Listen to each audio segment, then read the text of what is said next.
40 দিনের মধ্যে গোপন অঙ্গের লোম পরিষ্কার না করলে ইবাদত কবুল হয় না, এ কথা কতটুকু সত্য?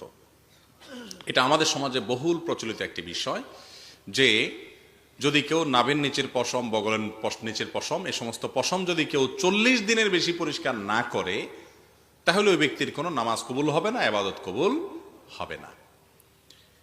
আসলে কি তাই? এ ব্যাপারে একটি হাদিস সহিহ মুসলিম বর্ণিত আছে। আনাস রাদিয়াল্লাহু তাআলা বর্ণনা করেছেন নবী করিম সাল্লাল্লাহু আলাইহি সাল্লাম থেকে। তিনি বলেছেন, ওয়াক্কিত লানা, আমাদের জন্য নাভির নিচের পশম ইত্যাদি এগুলো ফেলানোর সর্বশেষ সীমানা নির্ধারণ করে দেয়া হয়েছে 40 দিনকে।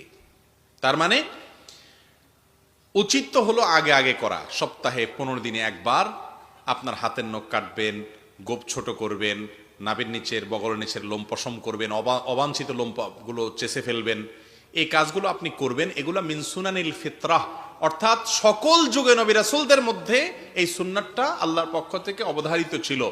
এটা প্রকৃতিগত সুন্নাহ, সৃষ্টিগত সুন্নাহ। মানুষকে এভাবে সৃষ্টি করেছেন, এগুলো শরীরে বাড়ে, সেজন্য এগুলো কমাতে হয়। এটা আল্লাহর সুন্নাহ, আল্লাহ তাআলা এটা করার নির্দেশ করেছেন, সমস্ত নবীগণের সুন্নাহ এটা। তো সেই সুন্নাহটা পালন করবেন সপ্তাহে একবার, না হয় 15 দিনে একবার, নয় 3 সপ্তাহে একবার, নয় 4 সপ্তাহে একবার, সর্বোচ্চ 40 দিনের মধ্যে একবার অবশ্যই করবেন। 40 দিন যদি পার হয়ে যায় তারপরেও না করেন, অর্থাৎ এই পশমগুলো বড় হয়ে গেছে, 40 দিন পর্যন্ত চাষেন নাই, তাহলে সেক্ষেত্রে নখ বড় হয়ে গেছে, 40 দিনে বেশি হয়েছে, তাও আপনি কাটেন নাই, এরকম যদি হয় তাহলে সেক্ষেত্রে আপনি গুনাহগার হলেন। কারণ হাদিসে নবী করিম সাল্লাল্লাহু আলাইহি সাল্লাম 40 দিনের মধ্যে এটাকে কাটার নির্দেশ করেছেন, 40 দিনকে চূড়ান্ত সীমানা নির্ধারণ করেছেন। অনেক উলামায়ে কেরাম বলেছেন এটা কাটাটা ফরজ ওয়াজিব না, তবে উত্তম, 40 দিনের পরে গেলে সেটা উত্তমের খেলাফ হবে।